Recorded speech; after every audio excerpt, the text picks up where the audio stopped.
Hey, buddy. Mr. President. Let me say a few things before I take your questions. As you know, the Special Counsel released his findings today about their look into my handling of classified documents. I was pleased to see he reached a firm conclusion that no charges should be brought against me in this case. This was an exhaustive investigation going back more than 40 years, even into the 1970s when I was still a new United States Senator. The Special Counsel acknowledged I cooperated completely. I did not throw up any roadblocks. I sought no delays. In fact, I was so determined to give the Special Counsel what he needed, I went forward with a 5-hour in-person interview over 2 days on October the 8th and 9th of last year, even though Israel had just been attacked by Hamas on the 7th and I was very occupied. It was in the middle of handling an international crisis. I was especially pleased to see Special Counsel make clear the stark distinction and difference between this case and Mr. Trump's case. The Special Counsel wrote, and I quote, "Several material distinctions between Mr. Trump's case and Mr. Biden's are clear," continuing to quote, "Most notably, after given multiple chances to return classified documents to avoid prosecution, Mr. Trump allegedly did the opposite. According to the indictment, he not only refused to return the documents for many months, he also obstructed justice by enlisting others to destroy evidence and then to lie about it. In contrast," we went on to say, "Mr. Biden turned in classified documents to the National Archives and the Department of Justice, consented to the search of multiple locations, including his home, sat for a voluntary interview, and in other ways cooperated with the investigation," end of quote. I've seen the headlines since the report was released about my willful retention of documents. These assertions are not only misleading, they're just plain wrong. On page 215, if you had a chance, I know it's a thick document. On page 215, the report of the Special Counsel found the exact opposite. Here's what he wrote. "There is, in fact, a shortage of evidence that I willfully retained classified materials related to Afghanistan." On page 12, the Special Counsel also wrote, for another documents, "The decision to decline criminal charges was straightforward. The evidence suggests that Mr. Biden did not willfully retain these documents. The evidence said I did not willfully retain these documents. In addition, I know there's some attention paid to some language in the report about my recollection of events.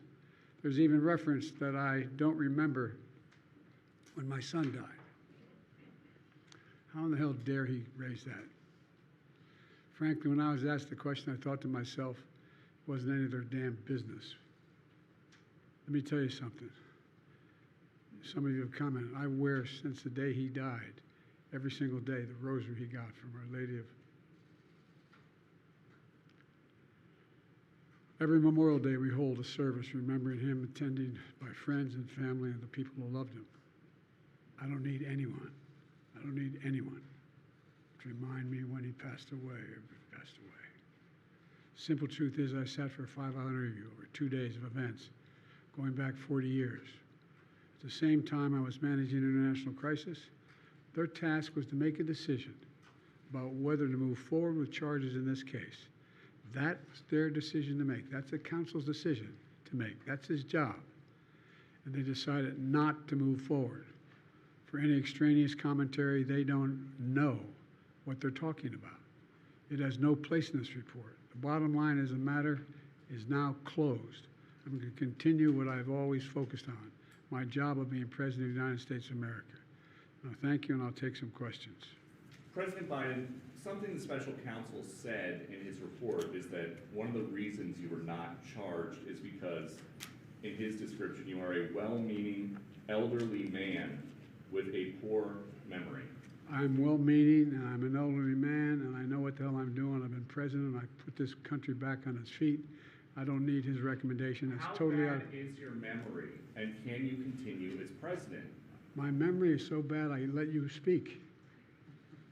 That's Do you my feel your memory has gotten worse, Mr. No, look, President? my memory is not good. My memory is fine. My memory, take a look at what I've done since I become president. None of you thought I could pass any of the things I got passed. How'd that happen? You know, I guess I just forgot what was going on.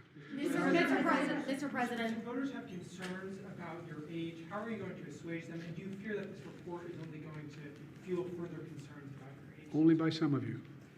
Mr. You were clear of criminal Mr. liability President. today. Mr. President. Do you take responsibility for at least being careless with classified material?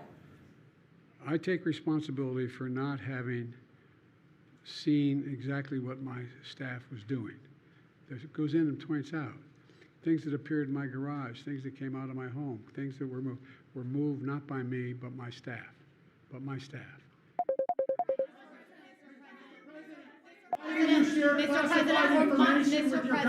Mr. President, for months when you were asked about your age, you would respond with the words, "Watch me." Watch Many me. American people have been watching, and they have expressed concerns about your age. That is your judgment. That is your judgment. That is not the judgment of the press. They express concerns about your mental acuity. They say that you are too old. Mr. President, in December, you told me that you believe there are many other Democrats who could defeat Donald Trump. So why does it have to be you now? What is your Because answer to I'm the that most question? qualified person in this country to be president of the United States and finish the job I started. Do you believe that, guys? Why are you confusing the names of world leaders? I did not share classified information.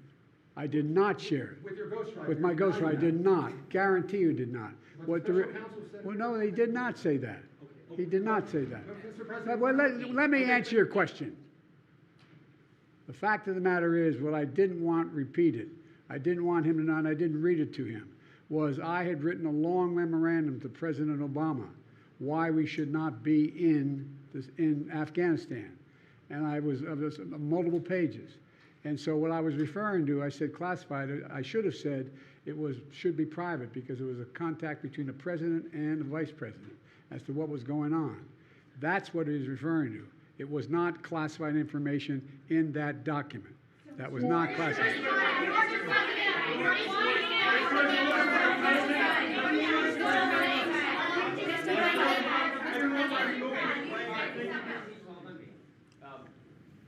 When you look back at this incident, is there anything you would do differently now? And do you think that a special prosecutor should have been appointed in the first place in both of these cases? First of all, what I would have done is oversee the transfer of the material that was in my office, in my offices.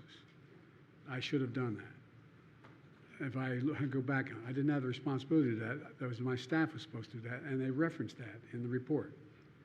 And my staff did not do it in the way that, for example, I didn't know how half the boxes got in my garage until I found out staff gathered them up, put them together, and took them to the garage in my home. And all the stuff that was in my home was in filing cabinets that were either locked or able to be locked. It was in my house. It wasn't out in, like in Mar-a-Lago, in a public place where, and none of it was high classified. Didn't have any of that red stuff on it. You know what I mean, around the corners? None of that. And so I wish I had paid more attention to how the documents were being moved and where. I thought they were being moved to the archives. I thought all of it was being moved. That's what I thought. Now, what was the last part of your question? Whether a special counsel should have been appointed in this case and in the case of your rival president, former president. I Trump. think a special counsel should have been appointed. And the reason I think a special counsel should have been appointed is because I did not want to be in a position that they looked at Trump and weren't going to look at me, just like they looked at the vice president. And the fact is they made a firm conclusion. I did not break the law, period. Thank you all very, very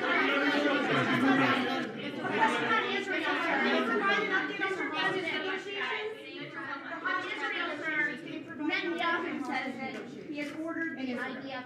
hostage negotiation, look. I'm sorry. I'm of the view, as you know, that the conduct of the response in Gaza, in the Gaza Strip, has been over the top. I think that, as you know, initially, the president of Mexico, Sisi, did not want to open up the gate to allow humanitarian material to get in. I talked to him. I convinced him to open the gate. I talked to Bibi to open the gate on the Israeli side. I've been pushing really hard to get humanitarian assistance into Gaza. There are a lot of innocent people who are starving, a lot of innocent people who are in trouble and dying, and it's got to stop, number one. Number two, I was also in the position that I'm the guy that made the case that we have to do much more to increase the amount of material going in, including fuel, including other items.